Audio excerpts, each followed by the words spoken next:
I never thought she'd be capable of betrayal until that 4 a.m. call changed everything. "Don't open it, Clay, please," she begged, her voice breaking. Too late. One message. One image. 8 years of marriage shattered in seconds. But that was just the beginning. What I discovered in the following days made the affair look like a minor offense. They say the worst betrayals come from those we trust the most. They say love blinds us to the truth. They never tell you what to do when the blindfold finally comes off. My name is Clayton Ross. I'm 40 years old, and 6 months ago, my wife of 8 years betrayed me in ways I couldn't have imagined. Even now, with half a year between me and that night, I can still feel the vibration of my phone against the nightstand, still see the screen lighting up the darkness of our bedroom. Jessica dialed me in tears at 4 a.m., begging me not to open a certain message, but it was already too late. I'd seen it, all of it. The photos, the video, the twisted evidence of her betrayal with a man I'd never even heard of. A bartender named Caleb, 10 years younger than me, with tattoos covering arms that apparently held my wife better than mine ever did. "Clay, please," she sobbed through the phone. "It wasn't supposed to happen like this. It was a mistake. Please don't look at the rest." But curiosity is a terminal disease. I opened the video while she was still crying on the line. The image burned into my retinas. Jessica, wearing lingerie I'd never seen before, looking at this Caleb guy with a hunger she hadn't shown me in years. I'd been working 2 jobs, my day position at the architectural firm and freelance drafting on weekends, all to dig us out of the financial hole Jessica's hidden debts had left us in after we got married. Debts she'd conveniently forgotten to mention until the collection notices started arriving. And this was my reward. The night it happened, I didn't rage or throw things. I simply hung up, packed a bag, and drove to a motel. The next morning, I rented this apartment. 6 months of divorce proceedings later, here I sit, staring at old wedding photos and trying to piece together where exactly the woman I married became the stranger who destroyed us. What I didn't know then, what I couldn't have known, was that Jessica and Caleb weren't strangers. The web of lies went deeper than a simple affair. But sometimes, the universe has a sixth sense of timing. And as I sat there in my half-unpacked apartment, with the weight of betrayal still fresh on my shoulders, I had no idea that the diary in my moving boxes was about to reveal just how calculated Jessica's betrayal really was. The leather-bound journal sat on my coffee table, its worn edges taunting me. I'd found it while unpacking, stuffed between my architecture books. It wasn't mine. The flowing, feminine handwriting made that clear. Jessica must have accidentally mixed it with my things during the chaos of our separation. For 3 days, I let it sit there untouched. Part of me wanted to mail it back, unopened. The other part, the part still raw with betrayal, won out. When I finally opened it, the first entry knocked the wind from my lungs. April 18th, 2015. Met C at Jake's tonight. God, it's been years. Same electric feeling when he touched my arm. Clayton has no idea we dated in college. Better keep it that way. C. Caleb, the bartender she'd cheated with. The date was 2 years before our wedding. I flipped through more pages, my hands trembling with each revelation. She'd been seeing him on and off throughout our marriage. What I thought was a one-time mistake was actually a years-long deception. December 10th, 2021. Clay's working late again. Meeting C at the usual place. He makes me feel alive in ways Clay never could. The usual place. Like they had a routine. I slammed the journal shut and paced my apartment, blood roaring in my ears. 8 years of marriage built on quicksand. Every anniversary, every I love you, every promise, all while she maintained this. What? Backup plan? Excitement fix? My phone buzzed with a text from Jessica. "We need to talk about the house sale. Lawyer says you're being difficult." Of course. The house. Another battlefield in this war. I'd offered a fair split, despite discovering she drained our joint savings account 2 days after I left. $25,000 gone. When confronted, she claimed it was for living expenses. The credit card statements told a different story. Luxury hotel charges, expensive restaurants, clothing stores. I was about to respond when a knock on my door interrupted. Mr. Goodman, my 70-something neighbor, stood there with a container of homemade stew. "Saw your lights on past midnight again," he said, handing me the container. "Thought you might need some real food." I invited him in, grateful for the distraction. Harold Goodman was a straight shooter, a retired Marine with white hair and eyes that had seen too much. He'd lost his wife of 50 years to cancer, then his second wife to a younger man. Found her diary, I said, nodding toward the journal. He sighed heavily. Bad, huh? Years of lies. She was seeing him before we even got married. Mr. Goodman settled into my armchair, his weathered hands resting on his knees. After Diane left me for that tennis instructor, I spent months trying to understand why. Drove myself half crazy with it. Did you ever figure it out? I asked. Some people, son, are black holes. No matter how much love and attention you pour in, it's never enough. He pointed at the journal. That there is a gift, painful as hell, but a gift. Now you know you're not crazy. Now you know it wasn't your fault. As he spoke, I noticed the wedding ring still on his finger. When I asked about it, he twisted it thoughtfully. Reminder, he said, not of what I lost, but of what I'm worth. Loyalty matters. Self-respect matters more. After he left, I texted Jessica back. The offer stands as is. Final. Then I picked up the journal again. There was more to uncover, and for the first time since that 4 a.m. call, I felt ready to face whatever ugly truth lay waiting in those pages. The rain hammered against my windshield as I parked outside her house. Jessica's text asking to talk things through had been followed by 15 missed calls. I wasn't there to reconcile. I was there for answers. I clutched the journal in my hand, its pages now dog-eared from my obsessive reading. Each entry had been another knife in my back, revealing not just the affair with Caleb, but 2 others before him. The woman I'd built my life around was a stranger. Jessica opened the door before I could knock, her eyes puffy from crying, or expertly made to look that way. The acting skills detailed in her journal made me question every tear she'd ever shed. Clay, thank God. I've been so worried. She reached for my arm. I stepped back. Don't. My voice was steel. I held up the journal. Found this while unpacking. Her face drained of color. She stumbled backward into the entryway, gripping the wall for support. That's private, she whispered. So was our marriage. Didn't stop you from inviting others into it. I followed her into the living room, the room where I'd proposed, where we planned our future on lazy Sunday afternoons. Now it felt like a crime scene. It's not what you think, she started, the line so predictable I almost laughed. 8 years, Jessica. 8 years, I worked myself to exhaustion paying off your hidden debts.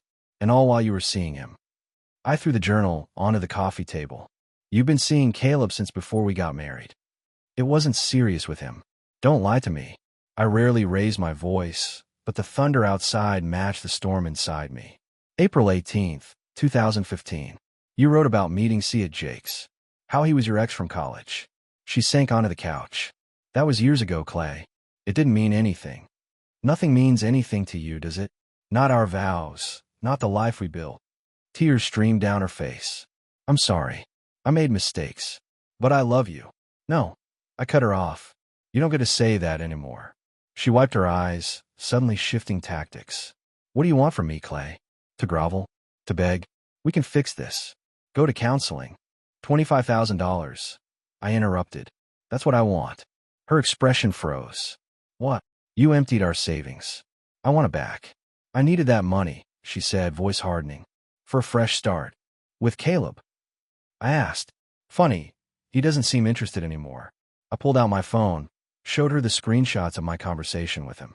Once he realized you'd been playing him too, he wasn't happy. You talked to him? Horror spread across her face. Man to man. Turns out, he thought you were separated from your controlling, abusive husband. I put my phone away. Creative storytelling. Jessica, you miss your calling. She stood suddenly, anger replacing tears. You had no right. I had every right. You brought him into our marriage. I stepped closer, my voice low. The papers are filed. The house goes on market next week. Return the money, or I send copies of your journal to your parents, your boss, and everyone at your sister's PDA. Her mask slipped completely then, revealing the coldness I'd glimpsed in her journal. You wouldn't dare. Try me. I turned to leave, then stopped. One more thing. That diamond pin that you're wearing. The one you said was from your mother? I know Caleb gave it to you. It's mentioned in your journal. I want that back too. As I walked out into the storm, I felt a weight lift from my shoulders. There was no closure, no neat resolution, But for the first time since that 4 a.m. call, I was calling the shots of my own life. You look like hell, Megan said, dropping a stack of blueprints on my desk. It had been 2 weeks since my confrontation with Jessica. 2 weeks of lawyer calls, property assessments, and sleepless nights. I'd thrown myself into work at the architectural firm, taking on extra projects to occupy my mind. Thanks. Just what every guy wants to hear, I replied, forcing a smile. Megan Reynolds had been my colleague for 3 years. Direct, efficient, with a no-nonsense attitude that intimidated most of the office. She'd never been particularly friendly, making her sudden interest in my well-being surprising. Heard about your situation, she said, perching on the edge of my desk. Divorce is hell. Word travels fast. Small office. She shrugged. Plus, I saw the real estate listing for your house. I sighed, rubbing my temples. Jessica's stalling on the sale. Claims she can't find an affordable place. Not your problem.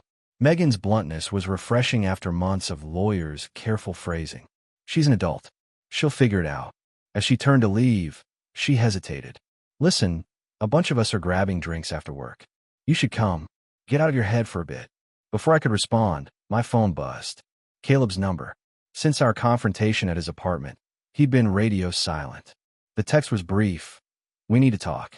Jessica's telling people you hit her. My blood went cold. I have to go, I told Megan, grabbing my jacket. Everything okay? No, but it will be. I drove straight to the bar where Caleb worked. The place was nearly empty at 2 p.m., just a couple of regulars nursing beers. Caleb was wiping down glasses, his expression grim when he saw me. Didn't think you'd come, he said. Accusations of domestic violence aren't something I take lightly. He slid a phone across the bar. She's been texting me, trying to get me to back up her story. Says you pushed her during your last meeting. He nodded at the phone. Read them. The messages painted me as an abusive husband who'd finally shown his true colors. According to Jessica, I'd slammed her against a wall when she refused to return the money. Never happened, I said, pushing the phone back. I know. I've seen how she operates now. He looked genuinely remorseful. Look, man, I believed her when she said you two were practically separated, that you worked constantly and neglected her. I worked 2 jobs to pay off the debt she hid from me. The irony wasn't lost on me, defending myself to the man who'd slept with my wife. Yeah, I got that now. He hesitated. She's dangerous, Clayton. When I told her I was done, she threatened to tell my boss I stole from the register. As I left the bar, my phone lit up with a text from Mr. Goodman. Saw your wife at your house with some men. Moving furniture out. Thought you should know. Jessica was emptying the house before the sale. I hit the gas, making a hard decision. This wasn't just about a broken marriage anymore. It was about stopping someone who would destroy me to save herself. By the time I reached the house, 2 men were loading our dining table into a moving truck. Jessica directed them from the driveway, clipboard in hand like a general commanding troops. Stop right there, I called out, parking behind the truck. Mr. Goodman stood on his porch across the street, arms crossed, watching the scene unfold. Jessica whirled around, surprise quickly morphing into defiance. It's my furniture too, Clayton. Not until the divorce is finalized. I pulled out my phone. I've already called my lawyer. He's contacting the police. The movers exchanged uncomfortable glances. Lady, one of them said, you told us this was all agreed upon. It is, Jessica insisted. My husband is just being difficult. As usual. Show them the deed, I said calmly. Show them who owns this house. Her eyes narrowed. Fine. Take the table back inside, she instructed the movers. But the bedroom set is mine. I bought it before we were married. Actually, I countered. We bought it together for our first anniversary. I have the receipt in my files. The movers set the table down, clearly wanting no part of our marital dispute. Look, we're just doing a job here, the taller one said. Sort it out between yourselves and call us when you have an agreement. As they drove away, Jessica turned on me, fury in her eyes. You're unbelievable. First you freeze our accounts, then you block me from selling the house, and now this. I froze the accounts after you took $25,000, I reminded her. And the house sale will proceed once you sign the papers acknowledging you get 40%, not 50. I deserve half, she shouted. 8 years, Clayton. 8 years of lies. 8 years of betrayal. I stepped closer. Does your boyfriend know you're spreading rumors that I hit you? Because I showed him the security camera footage from our last meeting. The one that shows me never coming within 3 feet of you. Her face paled. You didn't. I did. To him. To HR, your office, and to my lawyer. The security system had been installed years ago after a break-in. I'd never imagined it would one day protect me from my own wife. Mr. Goodman chose that moment to approach, his presence a calming force. Everything all right here, Clayton? Just fine, Mr. Goodman. Jessica was leaving. She glared at my neighbor, then at me. This isn't over. Actually, it is, I replied. The locks have been changed, as legally permitted during divorce proceedings when one party has abandoned the residence. Your things will be available through my lawyer. As she stormed to her car, Mr. Goodman placed a weathered hand on my shoulder. That's a gut, son. Had no choice. She's trying to clean me out before the divorce is final. Not the money, he said, shaking his head. Standing your ground without losing your dignity. Many men would have resorted to shouting, threats. I watched Jessica's car disappear down the street. Shouting doesn't solve anything. No, he agreed, but neither does fighting alone. He nodded toward his house. Come over for dinner. My daughter's visiting. She's a divorce attorney. Might have some useful advice. As we walked across the street, a text buzzed through from Megan.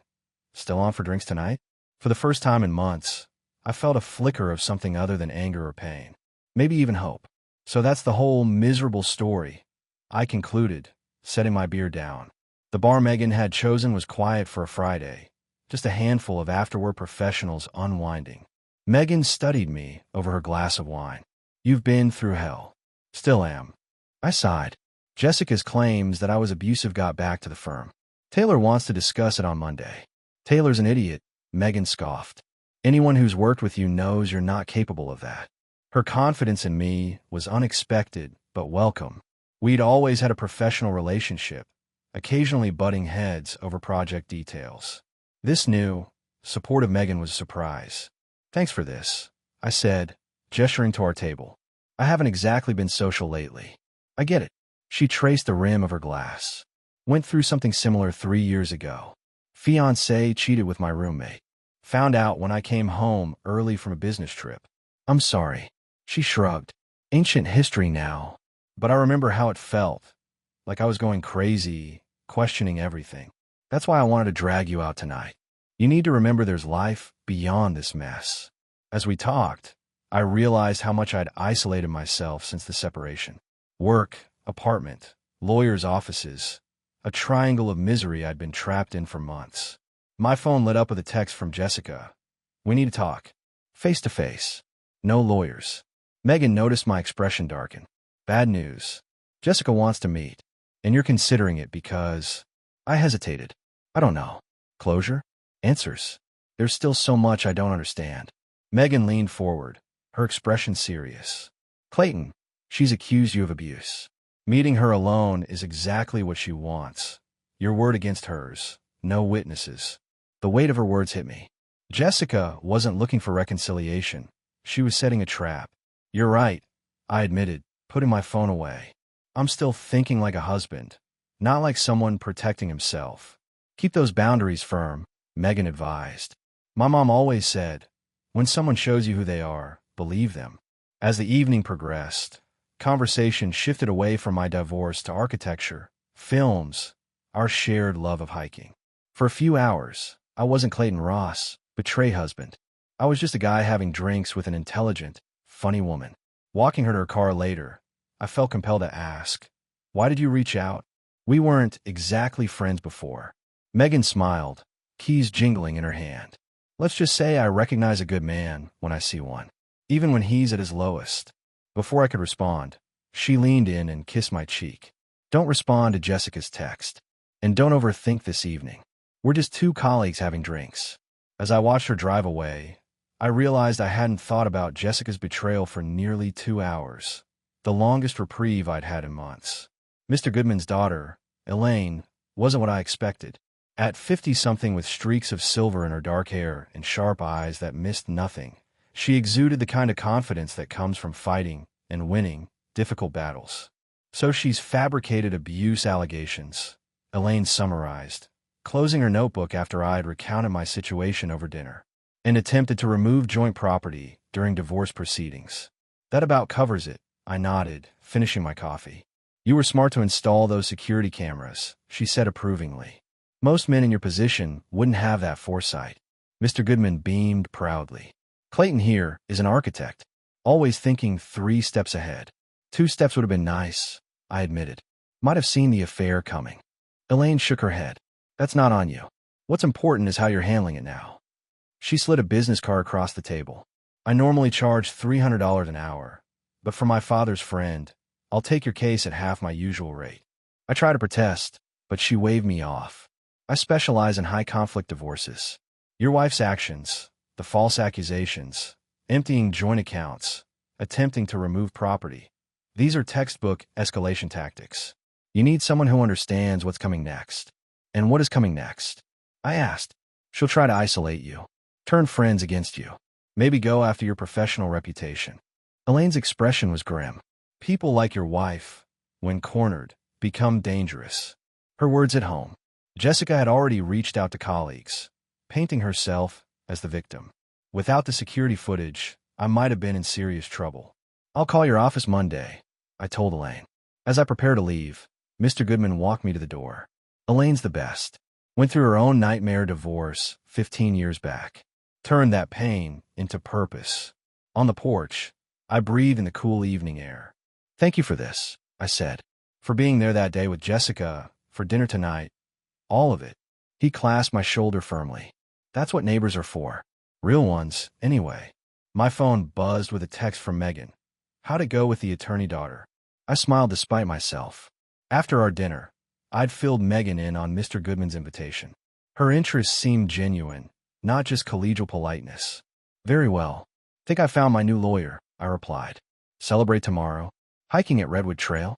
Weather's supposed to be perfect. Standing there on Mr. Goodman's porch, I felt something shift inside me. For months, I'd been reacting to Jessica's betrayal, her lies, her manipulations. Defending, protecting, surviving. But this invitation represented something different. A choice. A step forward rather than a response. I like that, I typed back. Mr. Goodman, observing my expression, chuckled knowingly. That look tells me things might be looking up. Maybe, I admitted. Just maybe. As I walked back to my apartment that night, I realized I was carrying something new alongside the familiar weight of betrayal. Possibility. And for the first time in months, that felt like enough. The hiking trail wound through ancient redwoods, sunlight filtering through branches hundreds of feet overhead. Megan set a brisk pace, clearly familiar with the route. So your ex-wife's lawyer finally agreed to the property division? She asked, stepping over a fallen log. Reluctantly, I followed close behind. Elaine can be persuasive, especially with that security footage in her back pocket. The past 3 weeks had moved quickly. Elaine had taken over my case, immediately filing motions to protect my interests. Jessica's lawyer, faced with clear evidence contradicting her abuse claims, had suddenly become amenable to negotiation. Megan stopped at a lookout point, the valley spreading below us. Beautiful, isn't it? I come here whenever work gets overwhelming. It's incredible, I agreed, more struck by her profile against the landscape than the view itself. Our friendship had deepened since that first dinner. Weekend hikes, occasional lunches at work, texts that had nothing to do with architecture or divorce proceedings. Simple, normal interactions that reminded me there was life beyond betrayal. I've been meaning to ask, Megan said, turning to face me. That pendant Jessica was wearing the day you confronted her. You mentioned Caleb gave it to her. How did you know? The question surprised me. It was in her journal. What? Megan hesitated, then pulled out her phone. I saw this on Instagram yesterday. Thought you should know. She handed me the phone. On screen was a post from a jewelry store, a diamond pendant identical to Jessica's, with a caption, "Congratulations to the future Mrs. Parker on her engagement. Hashtag Caleb and Jessica forever." My stomach dropped. Jessica and Caleb were engaged. Already. The divorce wasn't even finalized. I'm sorry, Megan said softly. I debated showing you. I handed back the phone, surprised by my own reaction, or lack thereof. Don't be. I needed to see this. Are you okay? I considered the question honestly. Was I? Jessica's betrayal had shattered me 6 months ago. This news should have reopened that wound. Instead, I felt oddly liberated. I realized aloud. They deserve each other. Two liars building a relationship on betrayal. That's its own punishment. Megan studied me carefully. You really mean that? I do. I gazed back at the sprawling forest. 6 months ago, I thought my life was over. Now I see it was just beginning. She smiled, a genuine expression that reached her eyes. That's what healing looks like, Clayton. As we continued our hike, conversation shifted away from Jessica to future plans. My upcoming meeting with a developer interested in my sustainable housing designs. Megan's brother's wedding in Napa next month. You could come, she suggested tentatively. As friends, of course. The invitation hung between us, weighted with possibility. 6 months ago, I couldn't imagine trusting anyone again.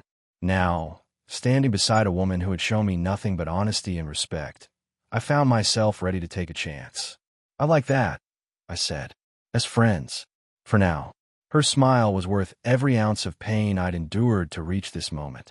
As we descended the trail, I realized the wedding band I continued wearing out of habit felt suddenly foreign on my finger. It was time to take it off, not because of Jessica's engagement, but because I was finally ready to let go. 1 year later, the gavel's sharp crack echoed through the courtroom. Divorce granted, Judge Michaels announced. Property division as stipulated in the agreement. And just like that, it was over. After 18 months of legal battles, delays, and Jessica's increasingly desperate tactics, our marriage was officially dissolved. Elaine squeezed my shoulder as we gathered our paperwork. Congratulations. You're a free man.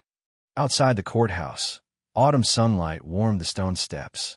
Megan waited by her car, a quiet, supportive presence. Over the past year, our friendship had evolved into something deeper, though we'd taken things deliberately slow, both of us carrying scars from past betrayals. How does it feel? She asked as I approached. Anticlimactic, I admitted. After everything, it came down to 30 seconds and a signature. She took my hand, her fingers intertwining with mine. Most endings are. It's what comes after that matters. What came after? The future I'd once thought impossible when Jessica's 4 a.m. call had shattered my world. Now that future stretched before me, uncertain but full of promise. The house had sold 6 months ago, the proceeds divided per our agreement. Jessica had fought bitterly for more, but Elaine's evidence of the emptied accounts and Jessica's false abuse allegations had ultimately persuaded the judge. I'd used my share as down payment on a small bungalow closer to downtown. A fresh start with no ghosts in the walls. My phone buzzed with a text from Mr. Goodman. Good news? It's done, I replied. Thanks for everything. His support had never wavered, from that first confrontation in the driveway to weekly dinners where he'd listened without judgment. He'd become the father figure I'd needed, dispensing hard-earned wisdom with his trademark bluntness. Megan and I walked to a nearby cafe, settling an outdoor table. The diamond pendant Jessica had treasured, Caleb's early gift, had become a weapon in their own relationship. According to mutual friends, Jessica had caught Caleb with another woman just weeks after their engagement announcement. The irony wasn't lost on me. Penny for your thoughts, Megan said, studying my expression. Just thinking about karma, I replied. And second chances. Her smile, that genuine, unguarded smile I'd come to cherish, warmed me more than the autumn sun. Speaking of second chances, she began. Remember that coastal project I mentioned? They accepted our joint proposal. The architectural collaboration we'd been working on for months. A sustainable housing development that combined my structural expertise with Megan's innovative green space integration. Our first professional partnership. That's incredible, I said, genuinely excited. When do we start? Whenever we're ready. Her eyes held mine. No rush. No rush. Those simple words encompassed everything right about this new beginning. No pressure. No games. Just authentic connection built on mutual respect. As we walked back to our cars, hand in hand, I realized the final piece had fallen into place. Not just moving on for Jessica, but truly moving forward, toward something real and honest and built on solid ground. 2 years later, the cabin overlooked the lake, morning mist still clinging to the water surface. I sipped coffee on the deck, watching sunrise paint the sky in watercolor strokes of pink and gold. Beautiful view, Megan said, joining me with her own steaming mug. Worth every penny, I agreed.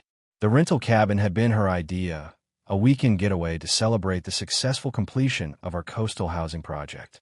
The development had garnered industry attention, leading to more commissions and the possibility of starting our own firm. Hard to believe it's been 2 years, she mused, leaning against the railing. Since the divorce was finalized. 2 years, 3 months, and 12 days, I corrected with a smile. But who's counting? She laughed, the sound carrying across the still water. Architect's precision. I set my mug down and slipped my arm around her waist, pulling her closer. Our relationship had blossomed gradually, deliberately, each step taken with eyes wide open. No rushing, no desperate need to fill voids or escape loneliness. Just two people choosing each other, day after day. I got a text from Mr. Goodman this morning. I told her. Elaine's taking him to Florida next month. Says he's finally ready to retire somewhere warm. We'll miss him, Megan said. But he deserves it. He offered us his house. I added. Said he'd rather sell to someone who appreciates its good bones. Megan turned to face me, surprise evident in her eyes. Are you considering it? I am. I took her hands in mine. It's a great neighborhood. Solid foundation. Room to grow. She caught my meaning, a slow smile spreading across her face. Clayton Ross, are you asking me to move in with you? Eventually, I hedged. First, I'm asking you to marry me. Her eyes widened as I reached into my pocket and withdrew the small velvet box I'd been carrying for weeks, waiting for the perfect moment. The ring inside was nothing like the flashy diamond I'd once given Jessica. This was a sapphire, deep blue like Megan's eyes, set in simple platinum. I know what broken promises look like, I said softly. I also know what real love looks like now. It looks like honesty, respect, friendship. It looks like you, Megan. Tears welled in her eyes as she nodded, words momentarily beyond her. When she finally managed yes, it was barely a whisper. As I slipped the ring on her finger, I realized how far I'd come from that devastating 4 a.m. phone call. The betrayal that had once defined me was now just a chapter in a much longer story, one with a happier ending than I could have imagined. Later, as we walked along the lakeshore planning our future, I silently thanked Jessica for showing me exactly what I didn't want, making room for what I truly needed. Some lessons come at a terrible price, but their value, if you survive them, is beyond measure.